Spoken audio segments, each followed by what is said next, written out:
I would repeat it often to the same homeless man I would hound for hours, running circles around him as he cried and wept. And here I am today. Thank you, Tribal Hunter.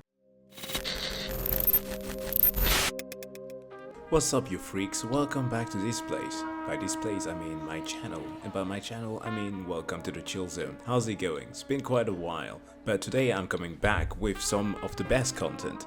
That being, of course, the weirdest content. All maybe weird depending on what floats your boat. This is a review from Seth Zintaj on a wonderful video game called Tribal Hunter. I just called the game wonderful. Well, for those of you who may have seen me play Cult of the Lamb some weeks ago during Gamescom, at least warming up to Gamescom. How dare you! They're ruining my cult! I also came across this one while browsing Steam because, you know, you can, on the Steam store page, alter the type of content you want to see, because why not? No. And this is clearly something for fans of Vor. Or at least if you are very much into BBW content. I do not own the game though, because that's not exactly my thing, but our best and favorite African warlord has done it, and he's about to give us a review on it, so without further ado, let's jump into it. Hey people, Seth here. Here's our topic of the day. Inflation. Inflation is a global topic. Some of the most powerful people on this planet are the same people responsible for the most inflation. Coincidence? I think not. Boogie. You might think it's just a way of printing liquidity for short-term gain and no consequence, because after all, everything is tethered to the dollar since we abolished the Bretton Woods system in 1971. So even if you're holding pounds, euros, or yen, it doesn't matter, because you're equally screwed. Our hyperinflation is your hyperinflation. Enjoy. In conclusion, the Federal Reserve is run by hyperinflation fetishists. But here's the thing, they're not doing it for money. That shit. They're doing it because they're perverts, and they find it to be extremely hot. I mean, to be completely fair, they are. And my man is of course playing Total War Warhammer 3. Man of culture, of course. But seriously though, they do like that shit. Do you guys know what ILSI is? That being, I think it stands for the International Life Science Institute. They are an organization based in the US that produces peer review of nutrition and food safety. These guys are able to scare China. They are able to scare China in instilling laws that divert the attention from the content of the food that you are intaking, and rather have your parents give you some fun recommendations. Like, you know those famous Nestle commercials? Like, your kid should go out and play football or soccer, for the people who don't really like the logic behind it being called football. But let your kids go out and play football, but before they do, to boost up their energy, they should consume a liter of Nesquik every morning. Like, China bows down to that, and it's fucking insane. Now, let's talk about something completely unrelated. Tribal Hunter is a completely innocent game where you play as an Anthro lizard who is sent to guard over the land. You like fight the Maoris. and protect the innocent. You consume your enemies by ventilating them directly into your mouth. And it's really funny because if you eat too much, he gets large. Oh god, imagine that. And what if he ate even more and got even larger? Well, that would be crazy. It's like that joke, right? It's funny because it's fat. But don't eat too much, or you're gonna pop. This is an allegory for your blood vessels, which are going to pop if you keep going down this road, because soon enough, the only way you can keep going down this road is in a motorized mobility scooter. Answer me this, what will you do when Elon Musk turns off the Tesla battery in the middle of the woods? That's right, you're going to be kissed to death the doggies of the pack woods. of nanny dogs who just broke out of the local nursery. And guess what? Breakfast was free infants ago. You're the main course. Think about that next time you're engorging yourself. I'm surprised of the lack of Nico Cadra involved in this video. Like the hungry caterpillar that you are. This game plays like a brawler platformer Metroidvania. It's like the old Metroids if Samus was or could become heavily pregnant, and this grants her gameplay advantages. It's the same way. When you're small... No. Look, I have a vivid imagination, and I already got in my head the image of Samus. No. We are not doing this. God damn it, Seth. Now I have to go and think about that. Great. You're very quick, you're very nimble, and you can platform really easily. When you're large, you hit like a truck. Your damage, your animations, your hitbox, they all scale with your stomach content. However, you become both vertically and horizontally challenged. When each footstep is the equivalent of a quake in Asia, jumping is the least of your concern. This might not be politically correct to say, but there's no way to sugarcoat it without making you even larger. You're a fat fuck. So, how do we shed those pounds? Well, you sit down and you metabolize your food in a matter of seconds. Listen here. The guy he just showed, Low Tier God, is one of the most despicable person in fighting games. He has... Oh god, I hate him. But, if I needed ever to have him... Not a motivational person, but somebody to berate me into losing weight if I somehow one day got fat. I'll need to have that guy behind me. You should kill yourself now. So anyways, He's the worst. When the morbidly obese blame it on metabolism, this is exactly what they mean. This is what they're competing against. This goddamn lizard just metabolized, and I calculated this by the way. I took an average slaughter-sized 250-pound hog, and he ate 3 of those, which, in a span of 15 seconds, he has digested completely. That's over 500,000 calories reabsorbed into his body. Isn't that more? No, I'm pretty sure that it's more. Okay, listen here. So, 250 pounds per pig. 250 pounds, that is about, in kilograms, 125, about half. No, 115 to be a bit more precise. Anyways, make calculations easier. So 155 times 3 is 345, and take off 80% off because only 20% accounts for the amount of fat. Or the 17 to 20% is the average amount of fat of a pig in a store. Because, look, Jim Bro head right here. I've helped some people get on track with the diet, whatever. Anyways, that will then give us about 69. Nice. And 69 times the amount of calories in 1 kilogram of fat, that is 7.7 thousand, and yes, that's around 500,000 calories, but it's only the fat, and he's radiating with energy. Look at that. Like, we shouldn't be asking how fat he can get.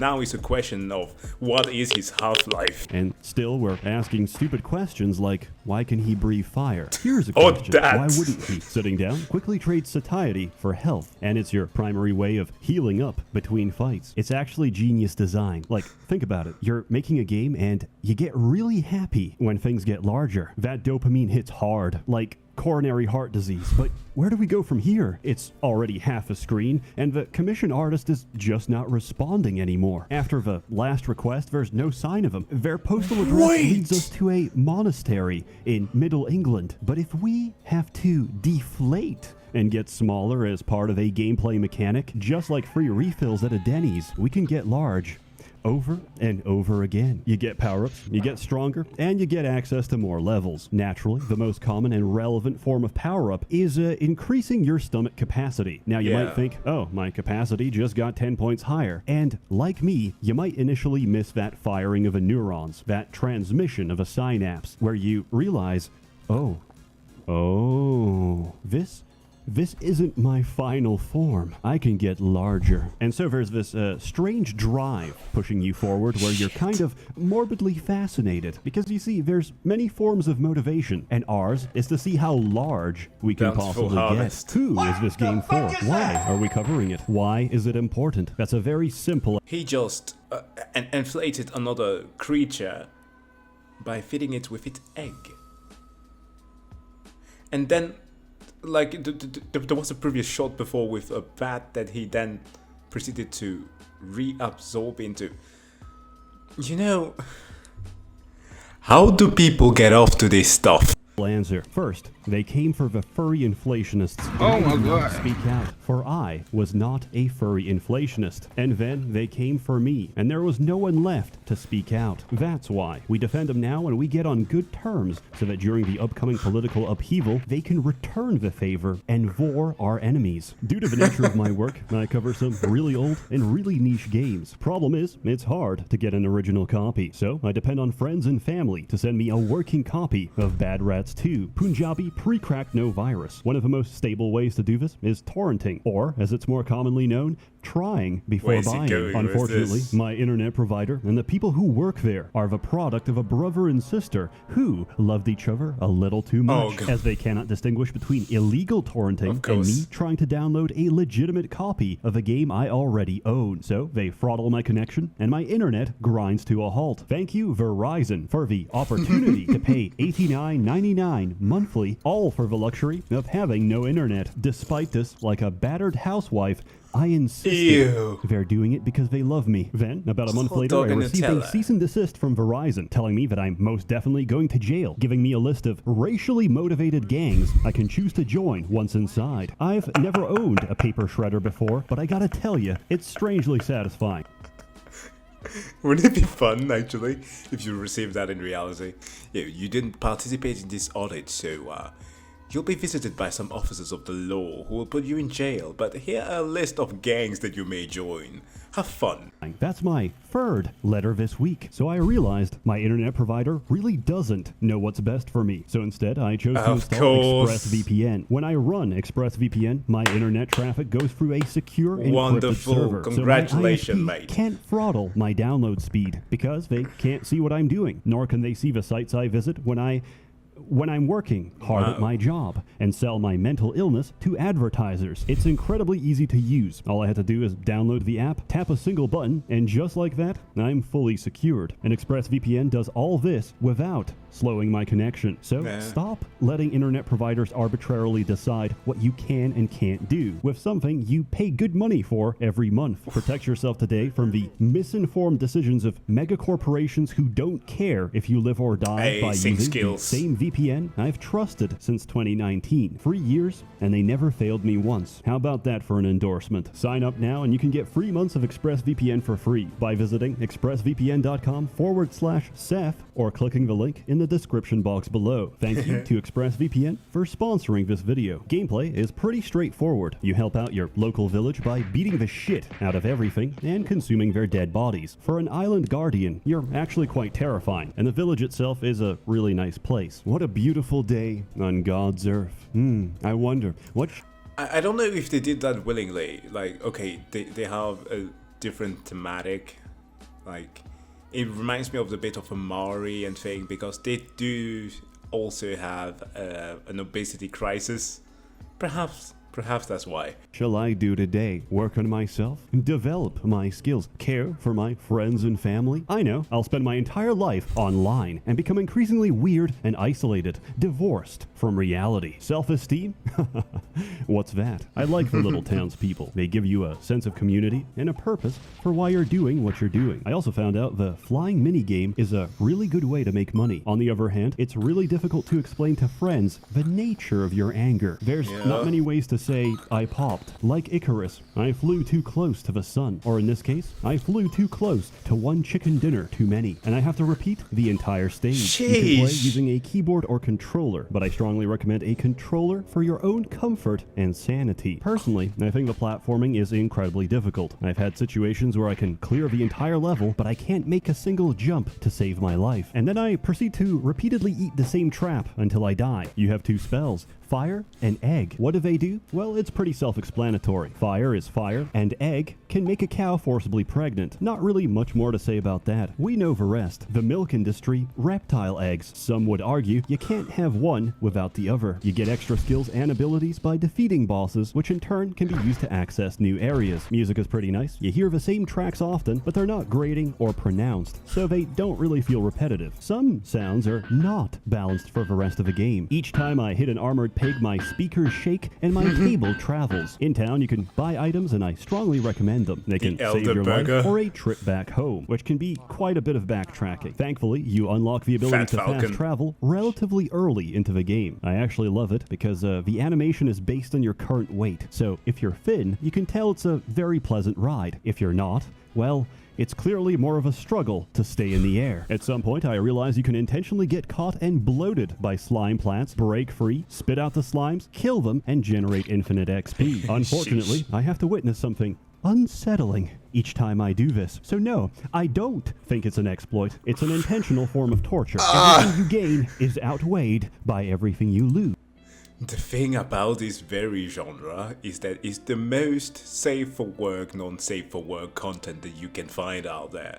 Because it's literally something, it's freaking like the mukbangs.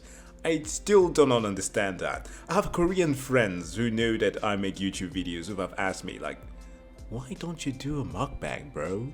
I will not do that. Namely, the ability to close your eyes ever again without that image burned into your skull. Enemies are varied and will harm you in one of two ways. One, they can kill you. Two, they can forcibly feed you until you explode. This is a similar experience to visiting grandma. The longer you stay, the higher your risk of cardiac arrest. She won't kill you out of hatred. She'll drown you in the pancake syrup river of love. Also, the death sequence for getting too full is arguably more difficult to swallow. Food is both your strength and weakness. You must constantly toe the line between obesity and death. They say video games are not the greatest medium for storytelling, but I disagree. When you see your obese lizard grappling the side of a cliff, his face says it all. Without words, he evokes one singular emotion. Concern. The enemy placement in this game is brutal. Forget those two archers in Anor Londo. That will seem like a pleasant memory when you're getting stun locked by roast turkey. You get XP pretty generously, and this lets you upgrade your abilities at any time. Many of these are locked until you get later into the game. I don't have any recommendations except get healing on your punches, because relying on digestion for health is okay, but you can't do magic on an empty stomach. And that's a shame, because playing the game as a tactical egg artillery is objectively the best experience. Imagine seeing something pouring from the sky, and it's either going to kill you or make you pregnant. That's quite terrifying. Hey, said Mary. What's up? Said God. What the fuck, dude? Replied Mary. Critique. I hate slimes. I really dislike them. That is all. Besides that, sometimes animations really don't look like they should affect you, but they do. Like, you can feel a hammer's shockwave when you're not even on the same floor. It's a minor complaint, and they'll probably fix this. You know what? It's a furry developer. In all likelihood, they will fix this, and they're currently taking notes. That's the difference. You want something done? Stop recruiting on LinkedIn. Go to Fur Affinity instead. Also, some of the controls can be awkward, but you can remap them. And also, you're just gonna get used to it. Reverse critique. I really like the idle animations. That is all. In conclusion, I give Tribal Hunter a full out of belly. It was there for me during a difficult period of my life. Each time I made any money, I would flash my wads of cash outside my wallet and comically lose them to a strong gust of wind each time. Eventually, I was left with nothing, just me and a small bag of crack. I knew I had to get my life together. So I smoked the whole bag, using them to outrun cars and siphon gasoline from their tanks. Usually at the same time. I would describe the experience like using the devil trigger from Devil May Cry. I used high gasoline prices to in turn buy more crack, which I used to call fueling my addiction. I found this joke to be very amusing. I would repeat it often to the same homeless man I would hound for hours, running circles around him as he cried and wept. And here I am today. Thank you, Tribal Hunter, for giving me my life back. Hey, sorry for stretching out the video, but I'm happy to inform you all that Tribal Hunter is now on GOG. Oh, that's evil. Follow my GOG link at /UNICEF for 15% off. For every dollar you spend, I will personally steal a liter of clean drinking water from the children that need it most. Forget charities that make things better. I promise I'll make them worse. The developers told us they're really close to a 1.0 release, so even if you buy now, the game is going to leave early access in a couple of days. As always, more content to come, so stay tuned, or don't. It's an open door policy. A warm thanks to the many members of the Merchants Guild generously funding and bankrolling these videos. You're all truly wonderful, unless you're mentally unstable, in which case I recommend comprehensive psychiatric therapy. Have a good one. The thing about this type of game is that when you play them, they may be super enjoyable, but when people are looking at you playing them, they're going to be like, are you okay? But yeah, yet another fun review from Seth, and you know what to do, guys. If you're new to the channel, of course, I highly recommend that you go and subscribe to his. He has some amazing video game reviews, and as always, if you like this one, hit the like and or dislike if you didn't. Of course, wish you all to have a wonderful day. See you guys in the next one. Bye. Records on records, got backers on backers, I'm riding around in a coupe. I take your beat right from you.